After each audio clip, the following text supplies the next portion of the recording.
Di video ini saya akan bagikan cara bagaimana menjalankan program dalam pikiranmu. Kita bisa menggunakan kekuatan visualisasi kreatif seperti video yang kemarin saya ceritakan. Kenapa Nikola Tesla itu jenius. Jadi ini bukan sekedar memprogram ulang alam bawah sadar kita. Lebih dari itu, menjalankan setiap saat apa yang kita wujudkan dalam pikiran kita. Jadi di video ini nanti saya akan jelaskan yang pertama, hubungan action, aksi, dan attraction atau atraksi. Ini untuk lebih kita memahami mekanisme sebetulnya hukum ketertarikan atau law of attraction. Berikutnya nanti saya akan jelaskan beberapa miskonsep tentang proses visualisasi. Jadi membantu kamu yang mungkin kesulitan melakukan visualisasi. Dan di bagian akhir saya akan jelaskan dari pengalaman saya sendiri bagaimana saya menerjemahkan apa yang dulu telah saya alami tapi saya tidak tahu, menggunakan halusinasi, imajinasi kita, dan bagaimana ini bisa kalian manfaatkan dalam kehidupan untuk mewujudkan keinginan kita. Kalian penasaran? Tahan sebentar, tarik nafas panjang, keluarkan perlahan. Kita akan bahas setelah yang satu ini.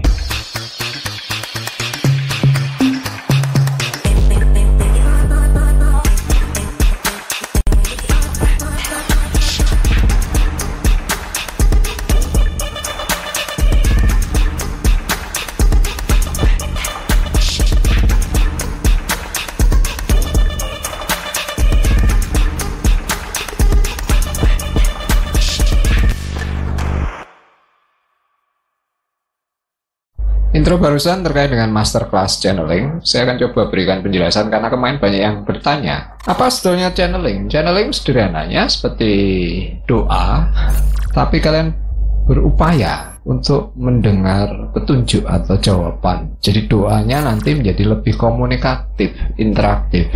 Apa kaitan channeling dengan kundalini, dengan mata ketiga? Jadi kundalini itu adalah sistem kerja. Bagaimana kita mengolah listrik, cosmic energy. Jadi ketika ini diolah, aliran energi akan menjadi semakin meningkat, yang pada akhirnya nanti akan mengaktifkan kelenjar pineal atau antenanya. Nah ini yang dikatakan mata ketiga. Channeling itu adalah pengembangan lanjut. Ketika kalian sudah teraktifkan kundalininya, kemudian mata ketiganya juga sudah mulai bekerja, bagaimana membuat itu menjadi sebuah bentuk koneksi secara mistik, jadi sebuah bentuk bimbingan, jadi guru sejati.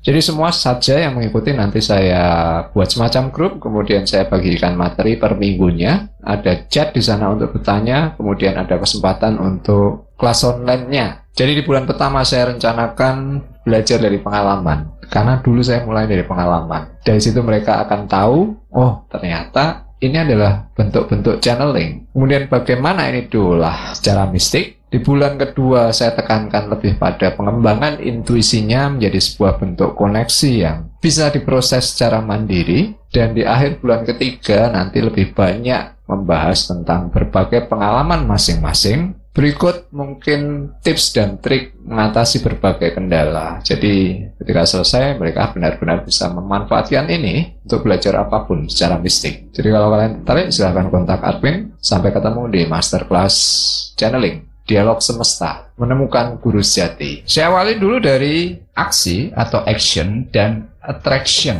atau atraksi. Nah entah kenapa saya itu punya kebiasaan dulu kalau berdoa itu berbeda. Tuhan itu yang menentukan, iya. Tapi saya memandang Tuhan itu sebagai partner kerja yang profesional. Jadi saya datang tidak hanya minta bantuan. Saya datang pada Tuhan itu seperti investor pemodal besar. Jadi dalam doa saya katakan, Tuhan saya itu pengen kaya. Saya mau bisnis ini. Bisnis saya ini. Nanti saya akan melakukan langkah-langkahnya seperti ini nih. Oke? Kemudian saya katakan ke Tuhan, bayangkan Tuhan, kalau ini berhasil, misi saya membawa kebahagiaan ke orang itu bisa berjalan. Saya sendiri juga bisa mendapat hasil dari sini. Jadi ini saya seperti mengajukan proposal bisnis. Kemudian saya bayangkan Tuhan menimbang-nimbang ya. Lalu saya meminta, bagaimana Tuhan agar saya bisa mewujudkan hal ini? Beri saya petunjuk, beri saya jalan. Jadi memang seperti itu dulu. Kalau saya berdoa, saya merasa lebih dekat. Kemudian banyak hal itu sebetulnya kadang saya meminta satu hal dalam jangka pendek yang rasanya tidak mungkin. Saya datang pada Tuhan, kemudian saya katakan, kalau ini terjadi Tuhan, saya nggak ngambil banyak, saya ngambil ya mungkin 10% lah, yang lain saya akan bagikan. Nah, masalahnya kemudian itu benar-benar terjadi. Saya kaget, tidak percaya, tapi saya ingat janji saya. Dan anehnya, karena kebiasaan kedekatan tadi, ya mau tidak mau saya jujur, tidak enak juga. Nah, ini hal-hal yang membawa saya akhirnya lebih banyak bisa terkoneksi, bisa berkomunikasi ketika saya bermeditasi. Jadi poin pentingnya di sini adalah law of attraction. Untuk kamu bisa menarik kekuatan Tuhan, menarik dari semesta, kamu harus punya aksi. Artinya harus ada tindakan. Jadi sama, mungkin seorang entertainer, dia melakukan aksi di panggung semenarik mungkin. Bagaimana kamu bisa benar-benar perform, menampilkan performance-mu. Karena pada prinsipnya, apapun yang kamu inginkan sebelum itu menjadi nyata, semuanya itu ada dalam pikiranmu. Nah, bagaimana kamu mengemas ini semua? Seperti kamu tadi menawarkan proposal pada Tuhan, semenarik mungkin dan harus menguntungkan dalam tanda kutip bahwa misi kita ada untuk pribadi dan untuk yang lainnya. Nah, disinilah kuncinya, bahwa ketika itu hanya dalam tataran mental, bagaimana kamu membuat aksi itu senyata mungkin, semenarik mungkin, sampai kamu benar-benar ingin menunjukkan. Disitulah kekuatan dari law of attraction-nya. Ada banyak miskonsep yang saya sering temukan pada mereka yang mempraktekkan hukum ketertarikan ini ketika memvisualisasikan. Karena mereka hanya memvisualisasikan hasil akhirnya. Kemudian itu juga visualisasi yang sama dan diulang-ulang. Nah, ini berbeda dengan apa yang saya pelajari dari Nikola Tesla. Tesla mengatakan setelah beberapa lama dia beradaptasi, sebelum dia mewujudkan penemuannya itu, dia bangun itu, dia uji dalam pikirannya, visualisasinya, dia bongkar ulang, sampai pada akhirnya dia menemukan sudah saatnya, baru dia tuangkan ke tindakan yang nyata. Jadi semestinya visualisasi kreatif yang dimaksud seperti yang Tesla lakukan, bahwa ketika kita membangun dalam tataran mental kita terlibat di dalamnya, menghidupkan itu, menguji. Jadi ketika kita minta pada Tuhan, ingin menarik dari semesta, ini adalah sebuah tawaran yang menarik. Kamu tidak mungkin datang meminta, kemudian kamu tidak ada sesuatu apapun yang kamu jelaskan. Berikut juga komitmenmu ke sana. Jadi itulah kenapa orang sering gagal dan putus asa ketika mereka melakukan praktek hukum ketertarikan ini. Nah, sekarang bagaimana kita menjalankan program visualisasi kreatif untuk membentuk alam bawah sadar kita, mencapai apa yang kita dapatkan? Formula pertama, kalian harus menemukan mode alamiah di mana kalian itu punya kekuatan kreatif dan fakta yang kalian bisa rasakan sendiri. Kalian tuh bisa berpikir kreatif kalau kalian itu bebas dari tekanan atau tidak punya beban. Nah, saya bagikan tips saya, kebiasaan saya. Jadi kamu tidak selalu harus meditasi. Saya pernah cerita kalau saya pagi hari ritual BAB di kamar mandi, itu saya manfaatkan. Jadi ketika saya sudah mules, saya tahan sebentar. Oke, kamu bisa lakukan ini. Jadi, apa yang membebani kamu? Kamu punya dendam ke seseorang, kamu iri ke seseorang, atau kamu sedang marah, apapun yang membebani kamu di level pikiran dan emosimu. Nah, sewaktu kamu lakukan buang air besar, bayangkan itu semua, kemudian saat kamu melepaskan tadi, bayangkan itu terlepas semua kotoran atau beban tadi. Dan setelahnya, ini mode alamiah, orang itu menemukan ide-ide kreatif. Orang itu menemukan ide kreatif kalau dia benar-benar rileks. Dan kalian tidak bisa BAB kalau kalian tidak rileks. Jadi itu kenapa saya berlama-lama di sana, karena otomatis pikiran saya bekerja. Saya gunakan untuk merencanakan dalam level visual.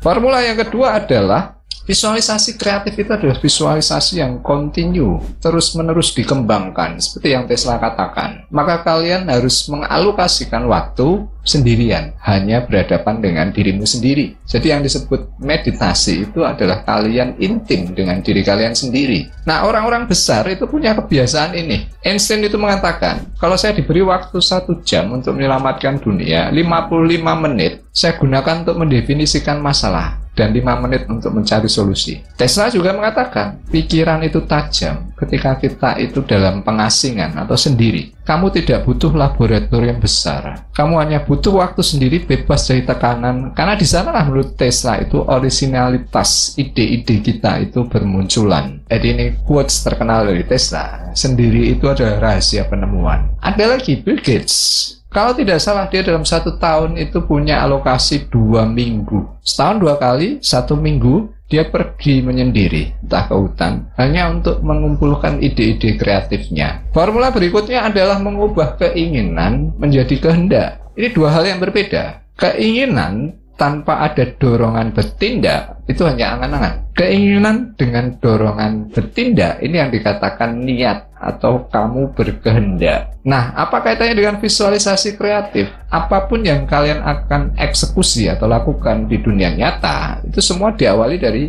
level mental. Sekuat apa, senyata apa, sedetail apa kalian bisa mewujudkan di level mental, di sana tidak ada batasan. Karena kalau hanya dalam level mental saja kalian tidak bisa mewujudkan apapun yang kalian ingin dapatkan, artinya di dunia nyata, di level fisik pun kalian juga tidak akan bisa secara maksimal mewujudkannya.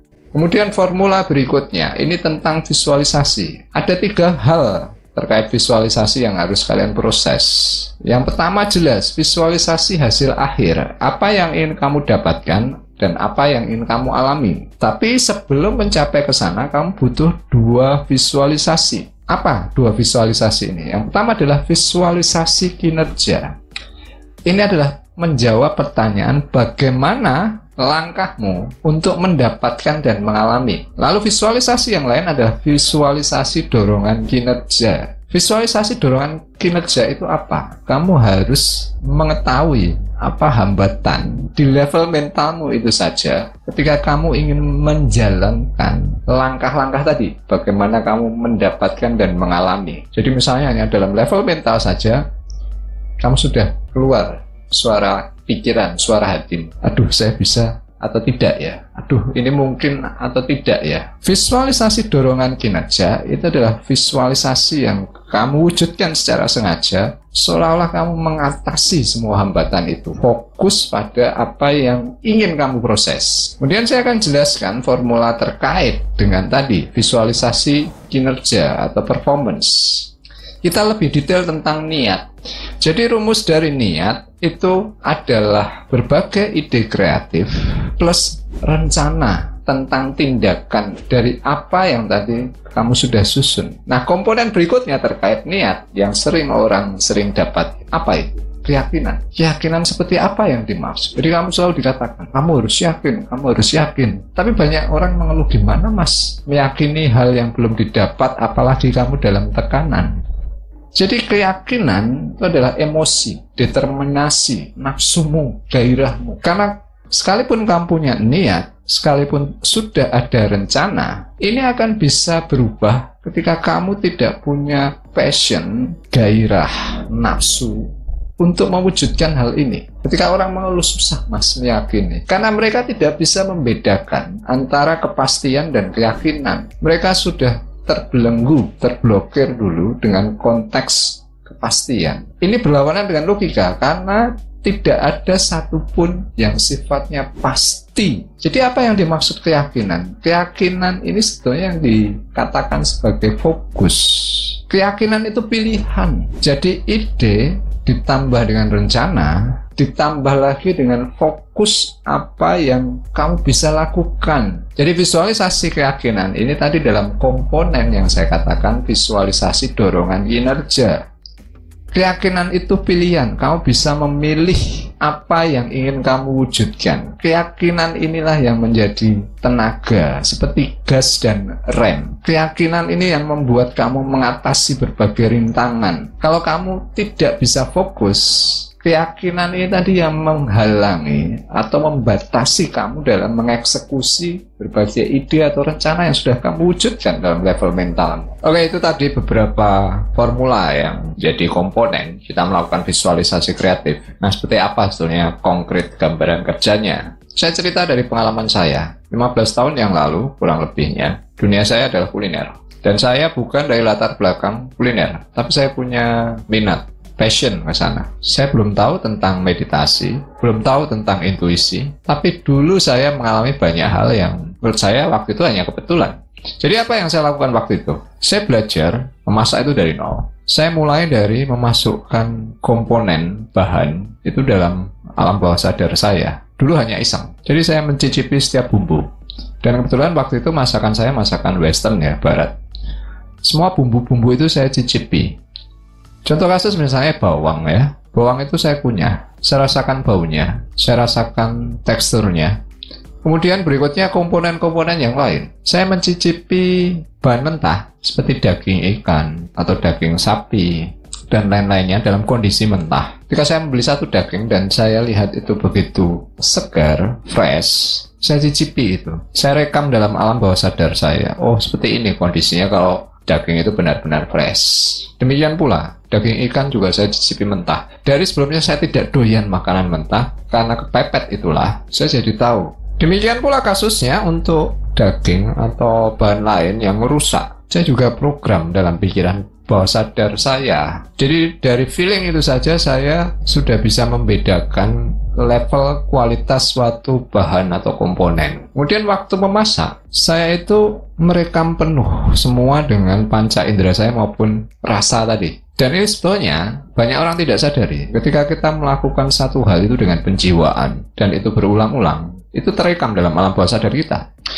Jadi ketika memasak sesuatu dari beberapa bahan dimasukkan, perubahan tekstur, warna, bau, itu semua terekam dalam alam bawah sadar saya. Jadi ketika saya menyusun sebuah resep masakan, saya mengumpulkan beberapa alternatif resep. Dari membaca komposisi saja, saya sudah bisa membayangkan hasil akhir seperti apa rasanya. Nah, proses ini yang saya gunakan. Bahkan kadang saya pergi ke satu restoran yang mungkin sebagai standar ya, dia laris, dia dikenal dengan masakan yang enak. Ketika saya menunggu di luar, ada aromanya yang tercium. Dari situ pun saya mulai memecah komposisinya, membayangkan teknik masaknya. Dan semua itu dulu saya lakukan tanpa tahu bahwa itu benar-benar bisa bekerja. Yang aneh adalah banyak dari tamu saya, kebetulan karena kebanyakan mereka orang asing, dan mereka punya semacam tradisi kalau mereka makan enak, mereka berusaha memberikan apresiasi. Jadi kadang menunggu saya selesai masak hanya untuk mengucapkan terima kasih.